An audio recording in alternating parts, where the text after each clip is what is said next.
Hi, this is Rich Eiler with the NorthPoint Group. Today I'm going to cover one of our solutions called transition validation. Transition validation was established and is being utilized by hundreds of companies to identify the most critical factors for a transition success. So, the transition is transitioning either ITO, BPO, whatever has been outsourced. The transition process between the sale has closed for the service provider, and now we're transitioning that service into the client's environment. So, transition validation, identifying those factors that impact the transition success, predicting the cost and duration with 90-some% accuracy, reducing the time and budget overruns with prescriptive actions, as we call, altering the current course and speed of a transition. So, I want to reduce costs, I want to reduce the time, and I want to achieve the value that is expected from this transition. That's what transition validation is about. So, before we jump into just transition validation, I want to cover something that we look at with all of our products, and that is risk. There are two sides of risk. The good side of risk, which you can leverage into value, and the bad side of risk that you do want to either get rid of or mitigate. The bad side of risk is usually caused by missing or not performing key steps or tasks or processes or poor execution of those. Transition validation is designed and implemented to address the questions of where are the risks, what are the risks, what is their impact, how do I either leverage from a positive standpoint or minimize their impact. What you're looking at is a risk index benchmark, which is created from all of our solutions. This identifies where is the transition validation project relative to best in class. Back to the current comment I made around current course and speed. Current course and speed, this is where you're going to end up. However, following those prescriptive actions, you don't have to be on a high-risk curve. You can be closer to best in class. That's the purpose of transition validation. So, why was transition validation created? We've all experienced those transitions that were not on time and on budget. In fact, greater than 50% or more than 50% of all transitions occur as significant overruns. 20 to 28% of the business knowledge to manage those transitions is typically missing from the team. 27 to 42% of the critical knowledge required to manage the best in class is missing. So, transition validation, what does it do? It identifies the root cause of issues and therefore reduces the transition expenditure. It identifies the budget and schedule overruns. Greater than 80% of our assessments have addressed those. You can see the impact overruns where they average significant. Reduces the plan and delivery time by 40+%. Improves the implementation value between 17 and 43%. And it improves the CAP, the knowledge, experience, and performance significantly. Knowledge, experience, and performance, the three-legged stool. You must have all three, otherwise you will incur significant risk. So, where are the risks? What can I do about them?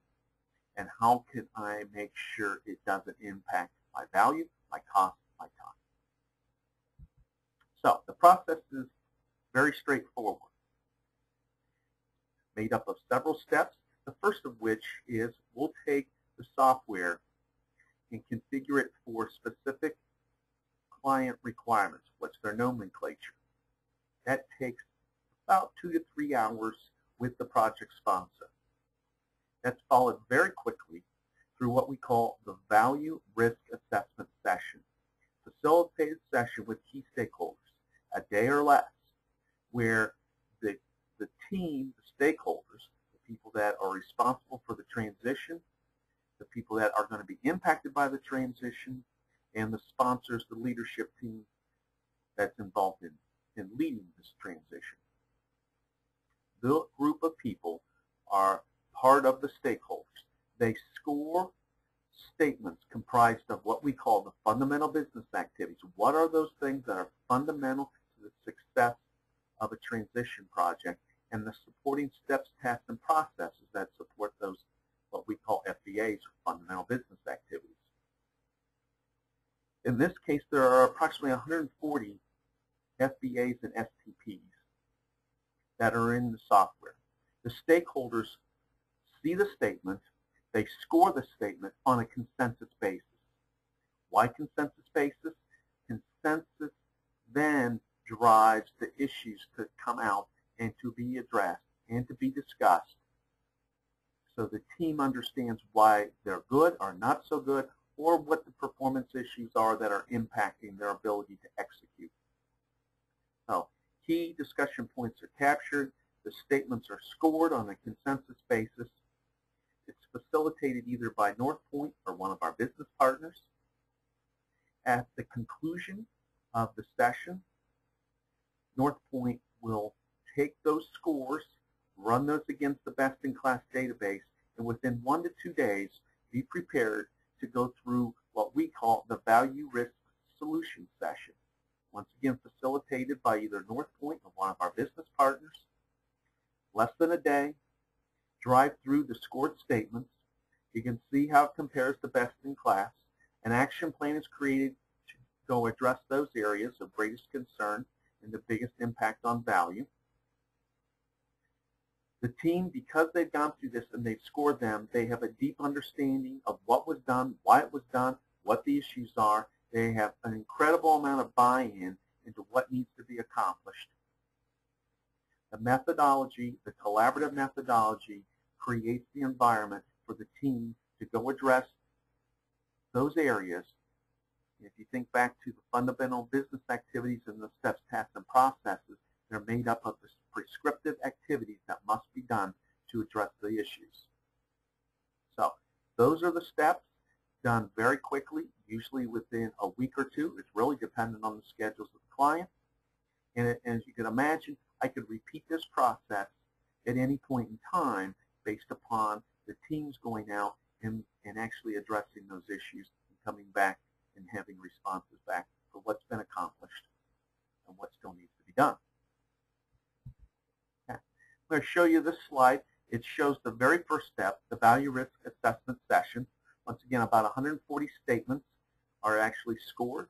An example here of a fundamental business activity is in yellow, knowledge and status of the business model for the order-to-cash process transition. The actual statement that's scored is in white, completeness of the business model for order-to-cash process transition. So what does that mean? The team is going to see this statement, they're going to discuss it, and they're going to score it. What is the completeness of the business model? Do we have the schedules we need? Do we have the resources we need? Do we have the skill sets? What are the risks? Do we understand the external support, et cetera, et cetera? They're going to score this statement at 1 out of hundreds, once again about 140, on a scale of -4 to +4. The bottom part in black, you'll see the scoring scale, which is made available to everybody in the session so they understand why they're scoring and what they're scoring, once again on a consensus basis. Okay, so the session has happened. The stakeholders have left. NorthPoint is taking this against the database at this point in time, the scored statement. Now we're ready to look at some of the output. We start at the very highest level first, and then we have drill down capabilities. The very highest level, we're looking at technology, marketing, which is really communications, and management, which goes across everything. So you can see the score right here. You can see best in class, and you can see the risk index. Now we can drill down to the next level of detail. In transition validation, there are approximately 16 categories of performance metrics. You can see the performance scores here go from 25.98% all the way down to 25.33 at the bottom. There are several that are negative, and because the scores can go from -4 to +4, you have the ability, obviously negative is not good, it's below 0 when you're trying to get the best in class, which is usually easily the upper 80s into the 90s. Now, 16 categories. Here's the performance index. Here's what the scores were. When I accumulate these scores and we run through another algorithm, I have the performance points, which once again can be negative. I have the maximum points which they could score to be best in class, and I have their current performance index. Now I'm going to take this, I'm going to drill down in a particular area. So I may look at this as part of the facilitated session and say, let's look at the negative ones first, or let's look at the lowest scoring ones and identify what caused this to be so far away from best in class. So we're going to take one of these and we're going to drill down. You can do this in all of the areas. So in this case, we're going to look at knowledge of the management staff business process. And they scored cumulatively minus 12.5%. Okay, on a consensus basis, that's what they had when we ran through this. Now, the team scores underneath for each step, task, and process are 1, 0, 1.5, minus 3, and 3. Then you can look at what areas did they cover. So, as an example, for minus 3, the management team endorses the value delivered by the transition. Okay? So, they didn't believe that. They believe that they don't understand the value.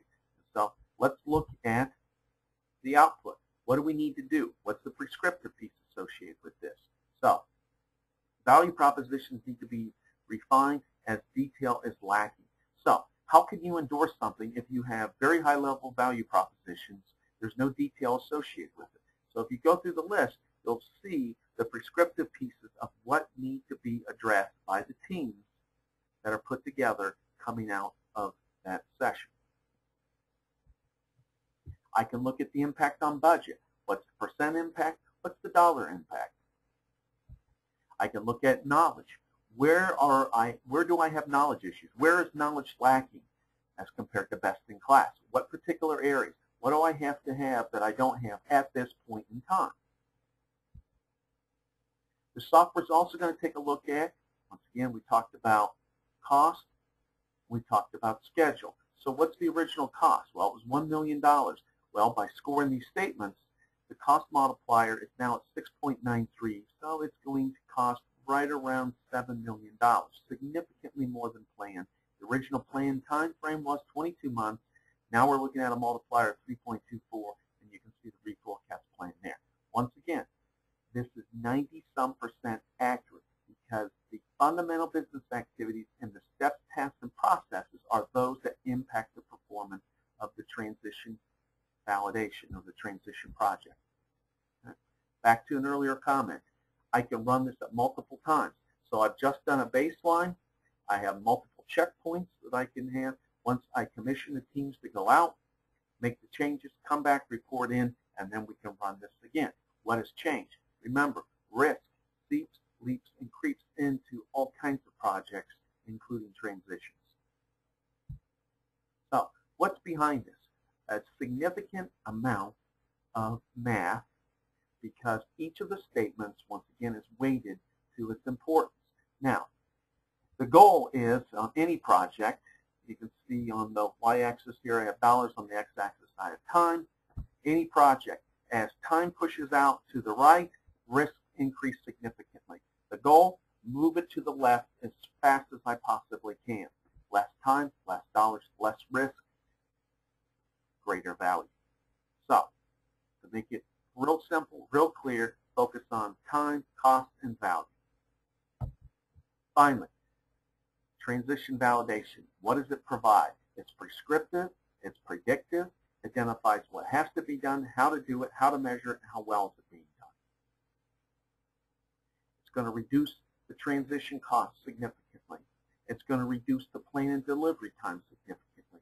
It's going to increase the rate of success. Management is going to feel and believe that they are in charge of this because the project is, the risks are known and the risks can be addressed. It's going to shorten the decision cycle. Decisions can be made when they need to be made and not delayed. Early conversion of that risk to economic value. So, on time, on budget, and on value propositions. I want to get the value out of what I'm doing. Identifies and measures the gaps in the required knowledge. Remember, skills and KEP, knowledge, experience, and performance. The process is rapid, it's knowledge-based, it's analytical, and it is absolutely inclusive of all the critical stakeholders. Customers, users, business partners, suppliers, whatever, they can all participate in this. The process is repeatable, it's consistent, and it's absolutely measurable. I appreciate your time and energy today. If you have any questions, look at our website. There are additional materials around transition validation. In addition to that, you can always reach out to anyone from NorthPoint who can explain the value associated with this and how it works. Thank you very much.